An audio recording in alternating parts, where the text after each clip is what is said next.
Second Kick, Good Charlotte, Simple Plan, My Chemical Romance, dan Mariah Carey adalah sedikit dari para penyanyi dunia yang berhasil ia boyong ke tanah air.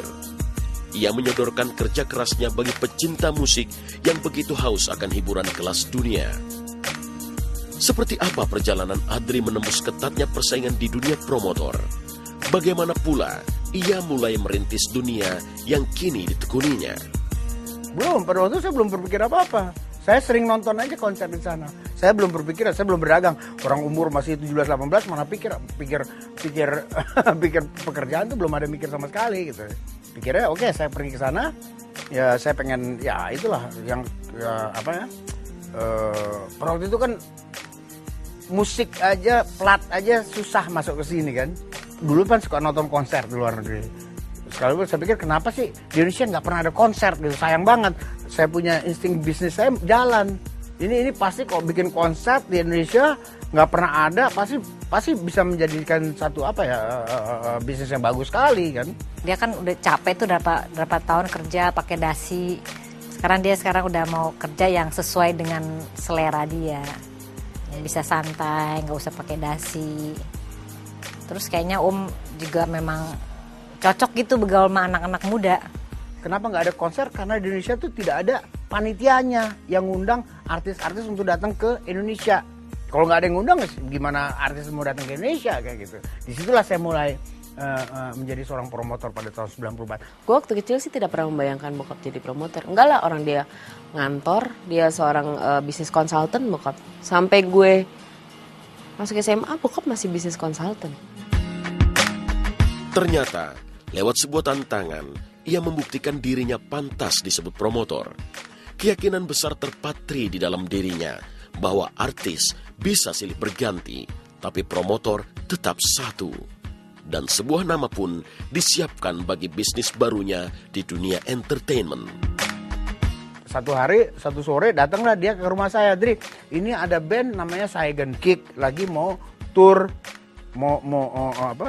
bikin promo di Jakarta, di Indonesia. Kenapa kita mau nggak bikin konser itu di Indonesia? Saya bilang kenapa nggak, kita coba aja.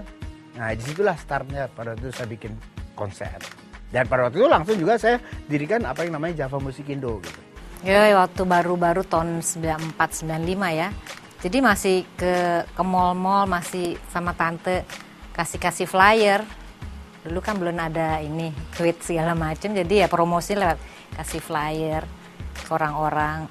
Pada waktu itu saya pikir saya mau bikin satu perusahaan yang akan berhubungan dengan orang-orang asing, dengan orang Amerika, dengan orang Inggris, dengan orang Australia gitu ya. Jadi kita harus mencari satu nama perusahaan yang gampang diingat oleh mereka gitu loh. Jadi apa yang gampang diingat, saya pikir kalau saya kasih nama PT Subono Nurmianto, dia kagak ngerti apaan.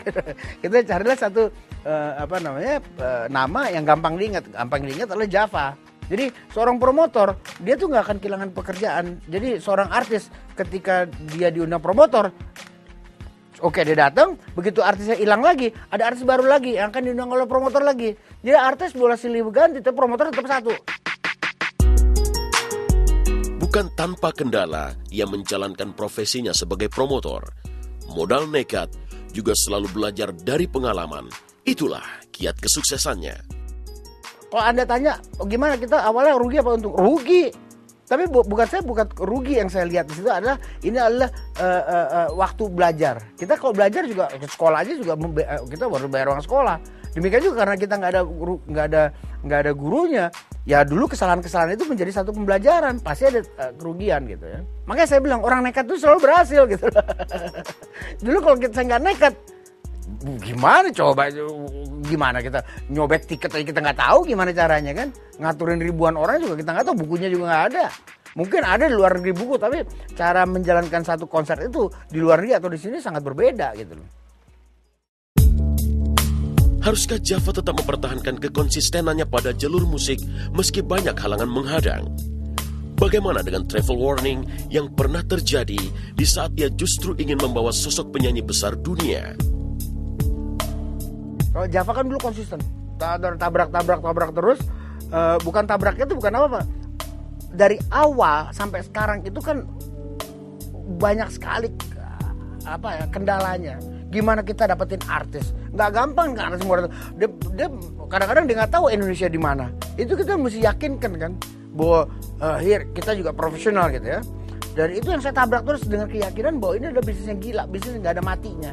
Jadi pada waktu awal ya mungkin cuma setahun sekali kita bikin konser, lama-lama jadi lebih banyak, dan akhirnya kita sudah membuat konser lebih dari 100 kali sekarang kan. Bahkan ada yang namanya travel warning. Artis kan pada takut di sini datang ke sini. Tapi travel warning kan ada dari tahun 98 sampai 2005 atau 2006. Sedangkan pada masa itu saya juga berhasil mendatangkan seorang Mariah Carey. Jadi travel warning itu kan gimana kita meyakinkan si artis aja, walaupun dibilang dari travel warning, tapi di sini aman-aman aja. Bukan cuma diperlukan modal yang besar untuk sebuah konser musik, diperlukan kehandalan pemikiran untuk mencapai keberhasilan. Ini adalah murni bisnis dan Adri Subono telah memperhitungkan masak-masak setiap langkah kerjanya. Kalau menjadi seorang promotor itu bukan karena kita punya uang, langsung kita sewa gedung, kita sewa artis, jual tiket. Bukan. Banyak sekali hal-hal yang harus kita perhitungkan. Harus supaya konser itu bisa aman, konser itu bisa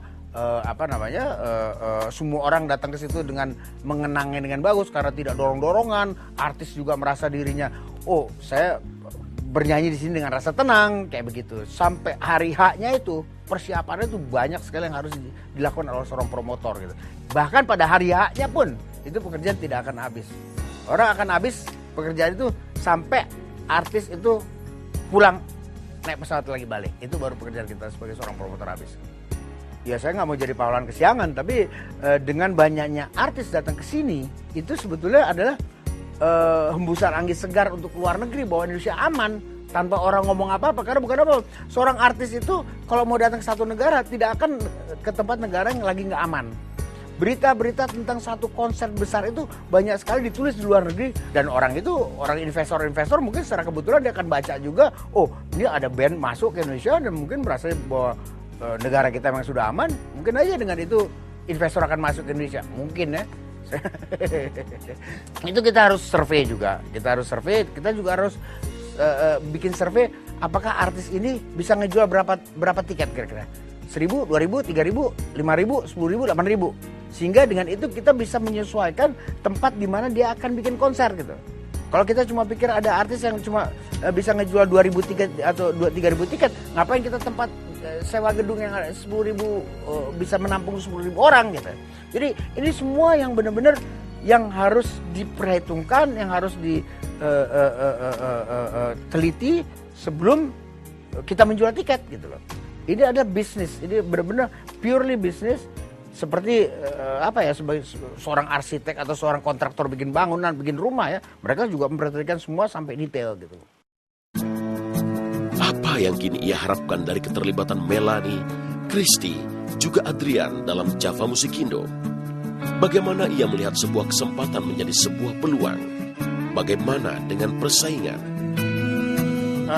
Jadi semua anak-anak saya sekarang involve, jadi ikut di saya, bukan karena dia anak-anak saya, karena mereka juga mampu untuk itu. Saya galak loh, saya sebagai pimpinan galak bener. Kalau mereka bikin kesalahan, saya juga akan memberikan hukuman ke mereka. Saya juga harus tegur kepada mereka, karena mereka mampu, karena mereka bisa. Mereka bekerja tanpa saya gitu. Persaingan tuh ada pasti, persaingan tuh ini dagang pernah ada. Tapi ya apalagi dulu waktu awal-awalnya selama 10 tahun nggak ada, saya sendiri terus ya. Sekarang orang-orang ngeliat, wah seru juga kalau datengin konser. Tapi saya selalu bilang, itu kan ini bukan pekerjaan yang mudah gitu. Saya selalu mengutamakan keselamatan penonton di konser kita. Selalu juga mengutamakan juga kerjasama kita dengan si artis, supaya artis itu apa yang sudah tertera dalam kontrak kita harus lakukan. Kita juga mengutamakan juga apa yang kita sudah kontrak dengan sponsor harus kita lakukan. Kita juga mengutamakan kita menyelesaikan semua yang harus dilakukan ketika kita minta perizinan. Jadi itu kan semua ada syarat-syaratnya. Jadi semua kita lakukan yang terbaik. Belajar banyak dari pengalaman, Adri Subono tidak menekankan keuntungan semata-mata. Faktor kenyamanan jadi perhatian penting baginya, karena disinilah sekarang jiwanya berada. sampai ada satu sponsor yang pernah mensponsori kami, mensponsori Java lebih dari 50 kali konser. Itu kan bukan sesuatu yang itu perusahaan besar sekali ya. Itu bukan sesuatu yang bukan ngambil dari hari ini ke besok gitu loh. Jadi pastinya juga karena hasil kerja kita yang bagus gitu loh. Ya. Kayak apa ya, keamanan, kenyamanan penonton itu selalu jadi juga mendapatkan nomor 1 di konser-konser kita. Kita tidak pernah menjual konser dengan full kapasitas, nggak pernah. Kalau Anda lihat, wah tiketnya Java sold out, tapi di belakang pasti ada kosong-kosong. Bukannya kita mau apa-apa, kalau gitu kan sebenarnya kita bisa jual 1000 tiket lagi masih bisa, atau 500 tiket lagi masih bisa. Tapi dengan ada kosong itu, ketika terjadi apa-apa di tengah ribuan penonton, saya punya paramedis tim itu bisa cepat sekali bergerak gitu loh. Bayangkan kalau itu full, jadi orang-orang kita kan susah sekali bergerak. Bagaimana kan ya kita dibayar untuk si penonton atau pembeli karcis itu mendapatkan kenyamanan gitu loh. Ya jiwa saya memang kesini kali ya. Melanie, Christy, juga Adrian akhirnya tahu kalau mereka tak boleh merusak hasil kerja keras sang ayah dalam merintis dunia promotor ini. Kehadiran mereka untuk menopang kerja Java harus menjadi bagian yang sempurna dari keutuhan sebuah kerja tim, bukan malah merusaknya. Ketiganya ternyata juga menyadari seperti apa posisi mereka di mata sang ayah saat bekerja. Papa ngelihat saya bukan sebagai Adrian anak. Jadi Adrian, Christy, Melanie karyawan gitu loh. Jadi kalau misalnya saya buat salah atau Christy buat salah atau Melanie buat salah, mereka ya saya pernah dimarahin depan karyawan-karyawan yang lain karena emang saya salah di situ. Ya itulah yang didikan Papa yang unik, tapi ya begitulah gitu lah. Dia tuh bener-bener sampai turun ke lapangan sendiri gitu. Turun ke lapangan sampai ngeliat flow keamanannya, flow tiketingnya, segala-segala sampai dia turun ke lapangan sendiri yang benar-benar yang ke depan. Karena saya ngeliat Papa kan pertama memprioritasin adalah kenyamanan penonton gimana. Jadi jangan sampai penonton yang datang ke konser Java tuh nggak nyaman gitu loh. Gue inget banget adik gue pernah salah, jadi kita mesti masang iklan di koran. Gue tapi lupa itu konser apa. Christy salah. Somehow itu koran nasional terbesar yang gue udah kebayang mahal ya. 1/2 halaman kalau nggak salah waktu itu. Pas 1/4 halaman gitu. Ya udah pasti harganya puluhan lah. Dan itu begitu udah terbit koran, kita beli korannya salah tanggal. Kena adikku. Kalau nggak salah kena bayar sekian gitu ya harus. Kita beli mobil Java dari bokap nyicil. Aku nyetak buku, minjem modal, nyicil bayarin balik. Kita tuh sebenarnya nggak penting-penting amat gitu di Java. Banyak orang yang dengan kapasitas dan latar belakang dan mereka mau punya degree, punya sertifikat, punya ijazah di bidang yang jauh lebih kompeten dari kita. Jadi bokap juga bilang kalau nggak lu ini banyak banget yang ngantri di belakang, dan kita tahu memang sangat banyak.